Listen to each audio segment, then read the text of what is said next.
say I'm toxic, and honestly, I don't care.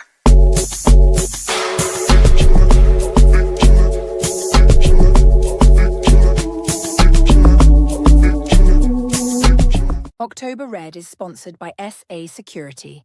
Maximum security, minimum fuss. Good morning, good morning. Good morning, Frank. How are you?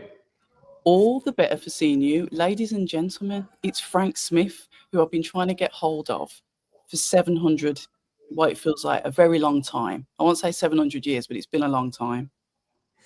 Been in hiding. I'm back now. Have you actually been in hiding, Frank? Because seriously, I've just not been able to get hold of you. And then I went on one of my morning runs and I was thinking about you. And I was like, but I see him on everyone else's channel. I'm getting a little bit jealous, which is not like me. No, I've been busy, and then there's obviously there's been a quieter period for shows, so been enjoying some time away. Yeah, you was in Saudi, obviously. Ray Ford, Nova. Good fight that was. Very good fight. I didn't know much about Nova, but I learned a little bit about him in that fight. Yeah, all credit to him. He stepped in the fight on 4 weeks' notice. And respect to him for doing that. A lot of fighters don't want to do that. Don't want to take a chance in that sort of position. I think for Ray now, it's about stepping on to bigger fights. I think he's one of those fighters that is only going to show his levels as he steps up. I don't think it was the best performance he's ever had, being open, and I think he'd agree with that. But I think now it's about getting him the biggest possible fights. He came in a little bit overweight, but I'm going to put that down to probably a little bit of heavy eating during fight week. It was a microscopic amount, but I think it was picked up on that. He was like, 0.3 of a pound or something ridiculous. Yeah, it was 3 ounces over. 3 ounces. Which is unfortunate. It happens in the sport, as we know. We've seen it on multiple times. Sometimes, he's not. A lot of his fights have been in the US. I think, 95% of his fights would have been in the US. And sometimes that traveling just makes a little bit difference with the weight. No excuses. He missed the weight, and he'll have to focus next time to ensure he makes it. But one of those things that we see often in the sport. What was it like, Frank, for you guys going out there? Usually you have like a multitude of fighters on the card, but it was just like you were there for the one. What was that like? And obviously taking the whole event in, some of your former fighters on the card. But yeah, we can get into that.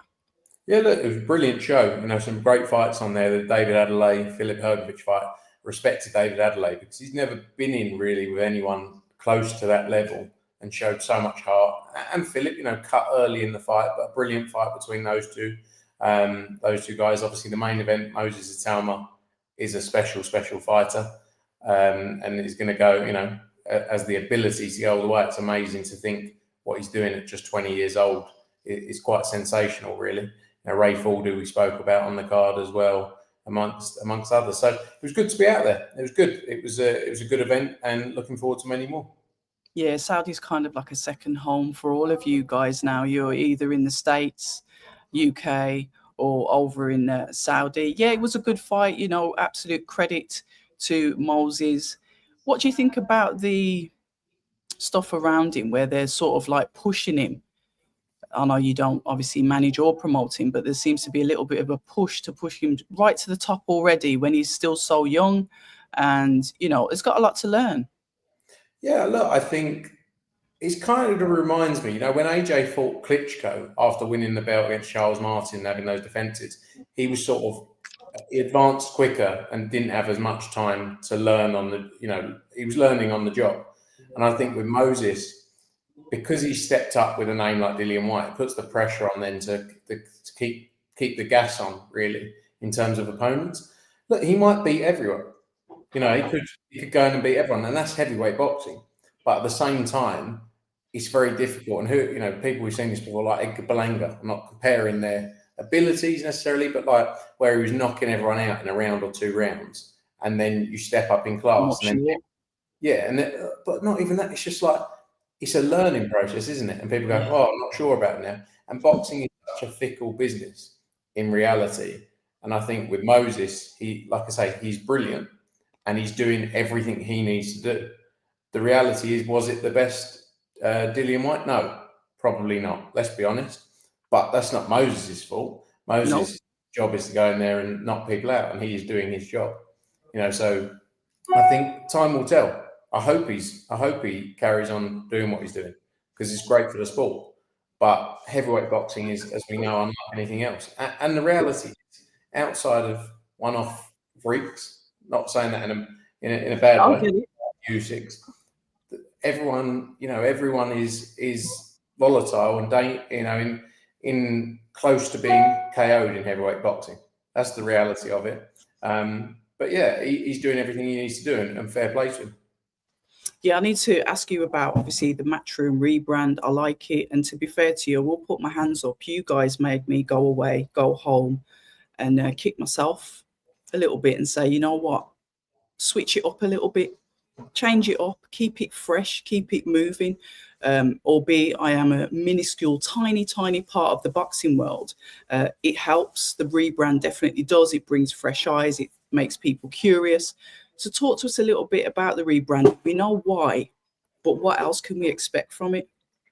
I think it's about, as we look at the business, not getting complacent ultimately. It'd be very easy to sit there and go, things are great, we're doing great. We're our own biggest critics. I think we looked at it about a year ago and said, it's not really good enough. And you could just sit there and go, oh, leave it, it's fine. But it's about consistently challenging yourself and taking it forward. It's more than just a logo as well. It's everything we do. There's going to be a lot more over the coming months, and it's really just resetting everything with the business, just like other brands have done, and that's something we felt was important. There'll be a big clothing line coming out soon. Eddie will be our lead model for that. So yeah, it's interesting times, but a lot more than just a logo in its own right. Yeah, I like to hear that. There's so much going on in boxing. There's a lot of shifting and changing, and I will get to the chat in a bit, because there's a few people that are asking questions. So keep the questions coming in. We will get to that in a bit.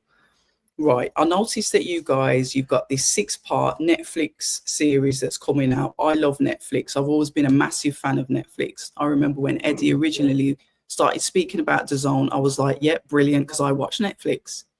I always wanted to see Netflix in boxing. Most Valuable Promotions jumped on that. We know that there's loads of viewers, there's loads of subscribers on Netflix, and you can almost watch anything you want on there. And they've introduced, obviously, boxing as a sport. We know that you were the pioneers for DAZN. Matchroom was the one that took the plunge when everybody laughed and everybody sniggered and said it wouldn't do anything in the sport. And quite rightly it did. You proved us all wrong. And then the promoters have followed suit, and you've got so many on there, bar boxer at this time. Is your contract coming to an end with DAZN?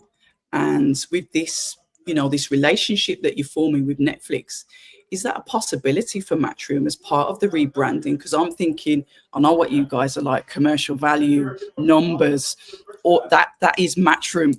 That's all I hear when I think of you guys. Would you take the plunge with Netflix? Look, I think the key thing is as you said there, we made a move with DAZN in 2017, 2018, firstly in the US, and then left Sky in 2021 to join DAZN. We've still got a long period to run now. Contract. It's not over too soon. I think we have a great relationship with DAZN. DAZN are the home of boxing. Like, undoubtedly, when you look at what they're doing, there is no one else doing what they're doing in boxing. We took that jump with DAZN because we believed in the platform, and we continue to believe in the platform. We're excited about where the future leads us. So, right now the focus and everything we're doing is aligned with DAZN. New entrants into the sport are great. You see over the years, HBO, Showtime have left the sport. They have then been replaced. So people can. It's the same with the Sky discussion in the UK. People saying, is Sky leaving boxing, or not so much in boxing, bad for the sport? The reality is times change, and new people come in, and there's different ways of digesting content, and the world's ever evolving when it comes to that side of things. So, but we're in a great place with DAZN. The relationship's great. We're doing great things. We've got a great run of shows as well coming up, and excited about what the future holds. The Netflix documentary is about our whole business. So boxing, snooker, darts, pool. It's the story of what we do. It's all the people involved in that. It's going to be, I hope, an amazing watch for people. It's because for us, it's day to day. It's what we do day in, day out. So for us, it's probably a bit boring. But I think for everyone on the outside, it'd be interesting to see the way things operate. Yeah, we do like that. We like the fly on the wall. We are nosy. You know what us fans are like. We like to know what's going on, sometimes even to the point we like to watch the pockets, find out the purses. We hear all of these numbers thrown about, and we do tend to dig. So I think all of that stuff behind the scenes, as it were, will be really interesting. So what I will say then, to summarize that, is probably never say never with Netflix, but you're in a loving relationship with DAZN. Yeah, look, I think never say never with anything, with any opportunities out there. But ultimately, we're aligned with DAZN in our vision. Who would have said 10 years ago Sky wouldn't really be in the sport like they used to be? Who would have said 10 years ago HBO Showtime wouldn't be in the sport like they used to be? Our job is to deliver for our broadcast partner, and we'll continue to do that.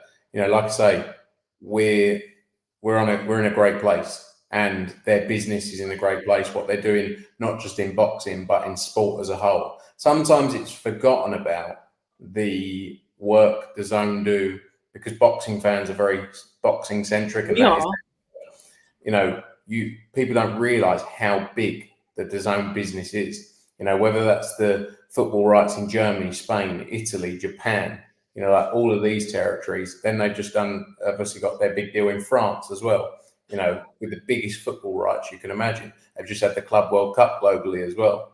So DAZN as a platform have never been in a better place. So we're fully focused on continuing that long-term relationship.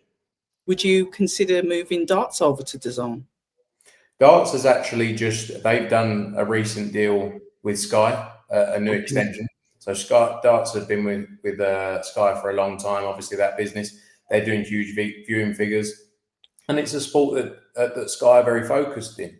You want a broadcast partner that is focused and interested in the sport you're involved in. And I'm not saying Sky aren't interested in boxing. That's not what I'm saying. But it's one of DAZN's key focuses. Obviously, for Sky, they have other areas that they want to focus on. Darts is bringing in the second highest viewing figures in sport in the UK outside of Premier League football, which is quite amazing to hear. I didn't know that, but like I said, I'm quite tunnel vision when it comes to sport. It's either Formula One or the boxing for me. I don't tend to watch anything else. But I will talk about other changes. We've had the second exit from Boxer. Obviously, we had Joshua Boatsi, whose press conference is today. That's why I'm here in Manchester. He's fighting Zach Parker. He's gone his third promoter now. Very active with the promoters is our Josh. But we also had Vidal Riley, who's managed by Anthony Joshua's 258. He's the second fighter now to walk away publicly from Boxer. I posted yesterday about it, and I sort of compared fighters to who I think they suit like a relationship. And this is up to you to obviously correct me and put me in my place. I said that probably Vidal Riley, as a free agent now, posted it everywhere, he'd be more suited to Queensbury. Whereas if Ben Whittaker, say, for example, if he's another fighter, I'm not saying he has, but I think he marries well with Matchroom, that flamboyance. You're talking about commercial value. You're all about numbers, and it seems like that's the top of Matchroom's priority. And then with Vidal Riley, more of a traditionalist, more of a purist in the way that he boxes. Yes, he's got that commercial value, but he, in my opinion, seems to align with Queensbury. Just my opinion, Frank, from speaking to you guys over the years. But what are your thoughts on that? And why would each fighter appeal to you if you were to take them on? Yeah, look, I think every fighter has different assets to themselves, and ultimately it's about what you can do for them and what you can deliver. So I think there are different promoters that suit different fighters, as you say. I think everyone. The one thing I would say in boxing is, and you mentioned there about Joshua Boatsi, 3 promoters. Like I speak to Josh So this isn't about him. But I think with most fighters, when you look at them, there is a world of sort of jumping around, right, with promoters. And unless there's a key reason, unless it's like your promoter doesn't have the ability to deliver what they said they'd deliver them originally, you know, I think there is something to be said about sticking with a promoter. Boxing is a sport, right? Whichever promoter you say, where you need someone backing you, right? And loyalty is important for that. And I think if you've got someone behind you who will stand there and deliver across the board and be there for all, look, boxing's tough, and you need someone there non-stop. I think in terms of the fighters you mentioned, we're always looking for great fighters, you know, and there is always a balance, as you say, between the commercial element, the skill. Some of the biggest fighters of the time haven't been the best fighters in terms of financially or commercially, you know. There you go. And it's always a balancing act between the two. So as and when fighters, you know, are available and free, there's always a lot of interest. What then would make Vidal Riley interesting to you? Because he's the one that is definitely free. He's the one that I can talk about. He's the one that's not tied down. Yeah, look, he's got a big commercial presence. We know that. I think what he's done, you know, because he's really taken that influencer angle from the start, which he had. You know, he had that side of it. He's got a huge following, which is key. And he's shown that he's dedicated and focused on boxing, and got a real career, you know, in the sport, and got a long way to go, you know, a lot to deliver in the sport. So, you know, he's got a lot of benefits to him. It's just about making the right fights and the right opportunities, you know, and if we can do that, great. If someone else can do it, great. You know, he's going to pick the best route for him that delivers the best possible opportunities for him. Is it safe to say that maybe he's a fighter that you are in talks with? No, I haven't had any conversations. Obviously, we have a very close relationship with 258. Yeah. From the days with AJ, as everyone knows. He's someone that everyone will be interested in, I'm sure. But no discussions right now about what's possible. Interesting. I will stick on Anthony Joshua, and this is me always talking from a fan's perspective, because that I am. Anthony Joshua is, you know, it seems like the fight that's going to happen is the money fight, the Jake Paul fight.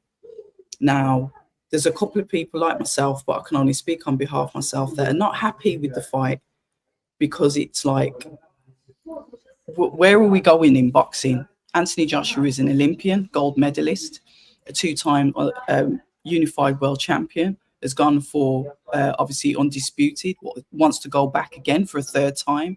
And then Jake Paul, and all respect to him and his business acumen, but what's happened to the worthiness to get fights?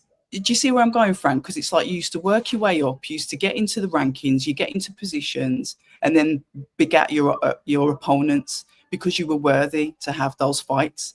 It just seems now that it's more of a entertainment, more of a, there's the WWE aspect to it, and it's lost the seriousness, the cordialness, the professionalism of boxing, and it's a bit frustrating. But I don't know, you're the promoter, I guess it's the money, but what do you think about it? Yeah, but look, I think we live in a world where there's huge demand for that. And the reality is more people will watch Anthony Joshua against Jake Paul than probably would watch Anthony Joshua Tyson Fury on a global scale. That's really? That's my opinion. I mean, I'm not saying it's bigger in boxing. I'm saying that's the reality of the situation in the world we live in, right? AJ is in a sport, and all these fighters are, it's a dangerous sport, you know. And if someone said to you today, right, I'm going to give you X amount of money and you can have an easy day's work and it's an absolute fortune, would you be up for it? And you go, nah, not really. Right? The truth is 99.99% of people will go, sounds lovely, right? So if he can go in there and have an easy night's work and make a fortune and then go back to the other fights, and people want to watch it. You know, you're not selling it. People want to watch it. They are saying, yes, we would watch it. There would be huge numbers of buyers for this fight. That is the reality. Like, the paying audience are going, yes, take my money, here you go. So, and he's not a world champion. He hasn't got mandatories. The reality is he is, and I say this every time, whether people agree with it or not, he's the commercial star, poster boy of the heavyweight division. Yeah, you're right. Money, you got to fight Anthony Joshua, right? Like if you look now, who would all these fighters make the most money fighting? Anthony Joshua, because he's the commercially biggest name out there in the heavyweight division. So he's in the driving seat. So if he wants to go and fight Jake Paul in an event that is going to be humongous, like look, we saw Jake Paul against Mike Tyson, a 60-odd-year-old who shouldn't have been in the ring. Like at least with both these guys, they're both fit and in their prime, you know. And respect to Jake Paul as well. Like, do you know what? I don't necessarily always align with him. I think he's a tremendous businessman. I think what he built is quite amazing, and you have to respect it, you know. And the reality is, most people hate on it. I think he has done everything he needed to do. He's focused his life on boxing, and he's always said, "I want proper fights." There you go. There's a proper fight. Take it. See what happens. And I get it. It's just that, you know, us being like the boxing fans, we're used to this regimented, you earn your way to fights because that's what it's there for. But there is this crossover now. And I have said it loads of times, Frank. If somebody slapped all of that money to me and said, like you said, do you want to take an easy fight? Yeah, it's a no-brainer. But moralistically, deep down, it's like, should I be taking this fight because I am the one that, you know, has got a gold medal, that has fought former world champions, that has become a world champion, and now I'm fighting Jake Paul. And it's just that little bit of moral argument, that conflict that's inside. But, you know, I'm not making a penny off him, so he can do whatever he likes. I just wanted to get your feel from it. And thanks for being honest, because you are his promoter. You're going to get a cut of it, but at least you've been honest in your views. I always try to be as honest as I can. I know you do. Let me go into the questions because we've got quite a few people in the chat. So good morning to all of you. Thank you for tuning in. And also a massive thanks for keeping the comments respectful. We pride ourselves on that on the channel. So we've got a few good mornings. So Dodge172 has said good morning to Frank. Emma Willis. Emma Willis is very good at talking about boxing. I don't even know who she is. There's no profile picture. She might not even be Emma. It could be anyone, but she's very good at talking about boxing. So shout out to Emma. Ra has said, Frank, will anybody be repping Matchroom in Nagoya for MJ? I'm going to Japan and would love to cover MJ's greatest night, but no cigar from the Japanese promoters. I'm actually flying there. I leave Belfast on Friday night. I fly to Heathrow Friday night. I fly to Japan Saturday morning, land Sunday morning for the fight on Sunday. And we'll be there to see MJ dethrone Inoue. Nice one. An older one has said, why did Matchroom let Hrgović go? He's prospering now. Yeah, I mean, look, I think the reality is if we could look into the future and see what was out there, you know, things would be different. But you can't retain every fighter. If at the time you can't deliver opportunities, then you have to let fighters go. So it's part and parcel of the game we're in and the industry we're in. It would be easy to say you should have done X, Y, Z. You know, ultimately we would have had to have given him multiple tune-up fights or, you know, waiting fights before he got the world title. Is what it is. Wish him the best of luck. Still have a good relationship with him. And anything could happen in the future. Emma's replied to that question herself. She said, Hrgović isn't that good. That's why I told you she's quite blunt. Emma's goes on to say, hi, Frank. Are Jaleel Hackett, Mark Castro, Beatrice still Matchroom fighters? If yes, when can we expect to see them? Beatrice fights September 27th in Brazil. It's actually an event with her sponsors that they're putting on. It was important for us that she got the opportunity to fight in Brazil. Obviously, being an Olympic medalist and going home was key for her. She'll then likely fight on our Monaco card at the end of the year, like she did last year. So that's all going on at the minute. But September 27th, she's next out. Mark Castro was having a warm-up fight elsewhere. I think he wanted some pressure off him, really, his management team, to have a fight with, you know, no real pressure on top of him. But again, we worked a long time with Mark, so we'll see what happens in the future there. And Jalil, there's talks about a fight right now that we're working on for an upcoming show in the later part of the year in the US. Brilliant stuff. Let's have a look. Matt Hills, and this is a viewer from X. A shout out to all the viewers from X, as formerly known as Twitter. What was the best clip that didn't make the final cut? And we're talking about Netflix here. You got to imagine there was probably about 5,000 hours of filming that they trawled 6 45-minute episodes across. When you think about all the cameras they had across all of our sports, everything they were doing. I don't know. The only bit I can remember is when I told Eddie to fuck off on the phone, and they cut that out. Okay, fair enough. Trying to keep it as. I don't know. I think there's going to be much worse on there. They might have cut out a few conversations that you're having about Ben Shalom, which is quite funny. I do like when you get the claws out on that one. It's very interesting. Emma goes on to say hi. You what? Sorry. Try and get me in trouble. Nah, I won't. I like you, Frank. I'll keep you well away from trouble. Hi, Frank. In an interview, you said that you take elements of Beyonce's concert into Matchroom shows. Have you done so already? Is that something I've missed? I've obviously missed that interview. No, I think I said the Beyonce show.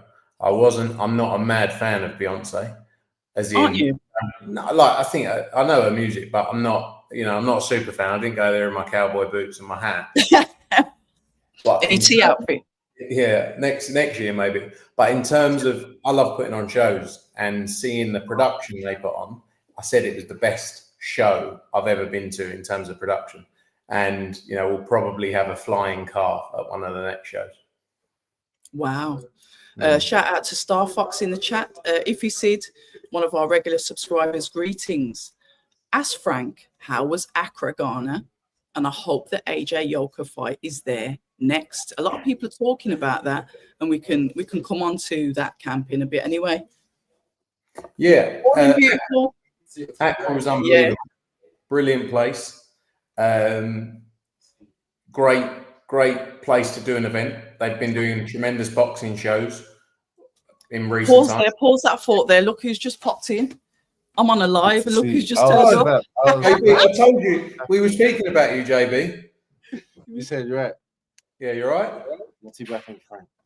Yeah, make sure. Yeah, I'll be stalking you. Sorry, apologies about that. That's right. Yeah, Accra, amazing place.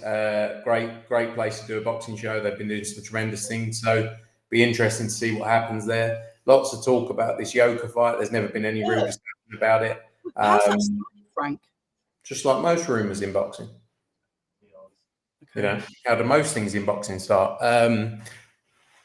Is Yoka an opponent that could work for AJ? Maybe, but it's not in any way, something that's been discussed. Fair enough. Speaking of Yoka, obviously you've heard the news about, Daniel Dubois leaving Don Charles, going on to his, fifth trainer. I did say as soon as I saw Sam Jones get involved in the management side, I knew that Don Charles was going to go. I knew that there'd be changes. But what are your thoughts? Because he's going into train with Tony Sims. And Tony Sims is obviously, it's a Matchroom gym. So that stirred up some other thoughts, thinking, hold on a minute. Is he going to leave Queensbury and go to Matchroom? I just want to get that rumour squashed now, today. I don't know if it's confirmed he's going to Tony's gym. I don't know whether it's been announced. I don't know. Tony's gym, look, Tony we've worked with for a long, long time. We've got obviously a great relationship with Tony, like family. The gym is the Matchroom gym, but it doesn't mean every fighter in there is promoted by Matchroom. He's got Rampton who's promoted by Queensbury as an example. So people read into everything. You do want to create stories, but no, we're not signing Daniel Dubois off the back of that. Okay, just wanted to clear that up. I think Emma Wills did tell us that you've got that Queensbury's got Rampton in the gym, but I just wanted to get that squashed there. A chance for Matchroom to get back at all the fighters that Shalom poached originally. That's from Star Fox in the chat. Interesting. Yeah, look, I think, as we spoke about earlier, any fighters that are free agents that have got interesting opportunities, we'll always look at doing something with. You know, we're not going to be in a position that we over-promise and under-deliver for fighters. You know, and that's always been the key for us, is ensuring that anything we say we do, we'll deliver upon. And that's, you know, been the ethos of our business for 40 odd years in everything we do. So let's see what opportunities are out there with which fighters. There's going to be lots of fighters around in the sport. And this is not just in the UK as well, it's in the US. There's lots of changes in the market in the US as well. So we'll see what happens. I'm interested. Mark puts in here as well. Would you make John Hedges versus Chev Clark? Got somebody else that wants to say hello. They're all here today. My partner in crime. Here he is. You know what? The worst paddle player in the world. Yeah, terrible. You ain't could much have better. told me. I did tell you. No, he didn't. You know, I told you I'm shit. Yeah. That's why I represented Team Matchroom. He's being he's being my mate today because I gave him a flight and hotel. Extra flight room. He's actually been a bit nice for once. Can I get one of them?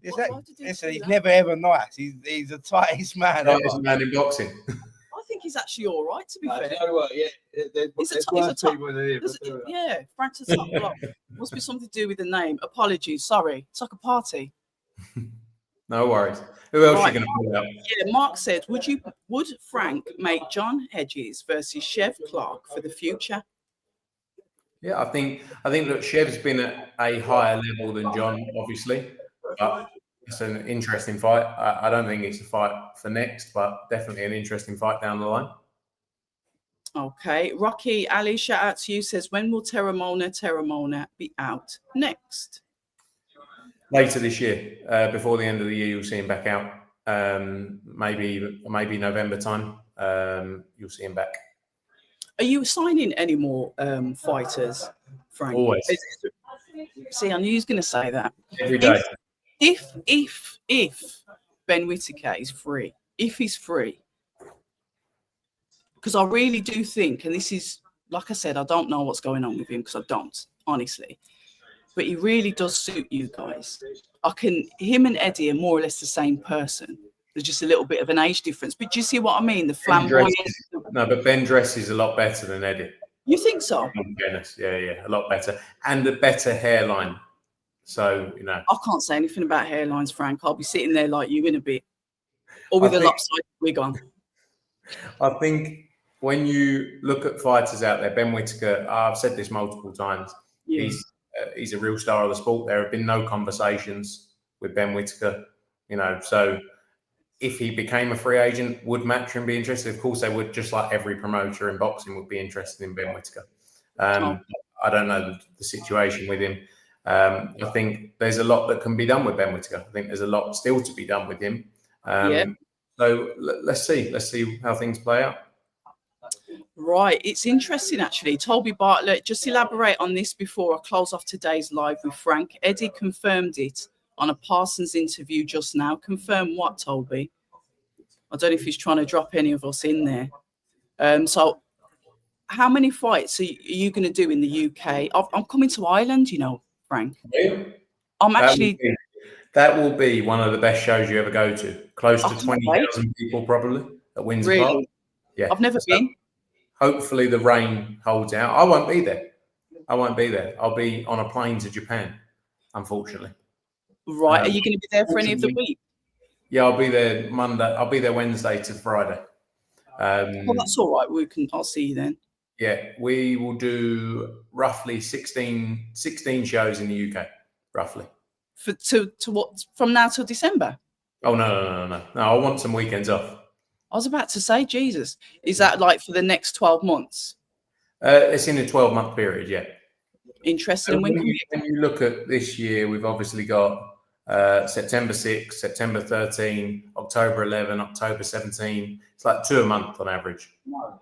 Yeah, okay. Right, yeah. Toby's saying Daniel Dubois to the Matchroom gym. So that's what's been confirmed in an Eddie Hearn interview. But at the end of the day, if that's just gone out now, neither of us have watched it. I would remind you to plead the fifth and not comment on that at all, because that could be a little bit of a trap. Not saying that Toby does things like that, but you never know. Frank, As per usual, it's been a pleasure. Can we not leave it this long, please? Because Yeah, I enjoy speaking to you. I will try harder next time. I I apologise. know Listen, I know you've got priorities, but I'll definitely see you in Ireland that September. That's about what 3-4 weeks away now. So 3 we'll weeks. definitely catch up face to face then. And who knows, there could be changes that have happened in between now and then. And if there is, I hope to get you on again. Look forward to it. soon. Take care. Ladies and gentlemen, thank you very much for joining us live. I'm Abs of October Red, and I'm joined by Matchroom CEO Frank Smith, who's kindly given us 35 minutes of his time. So on that note, we're going to say adios. And as we say at October Red, stay ready. And we're proudly sponsored by SA UK, Maximum Security, Minimum Fuss. Frank, a pleasure. See you later. Have a good day. Take care. And you. Bye-bye. People say I'm toxic, and honestly, I don't care.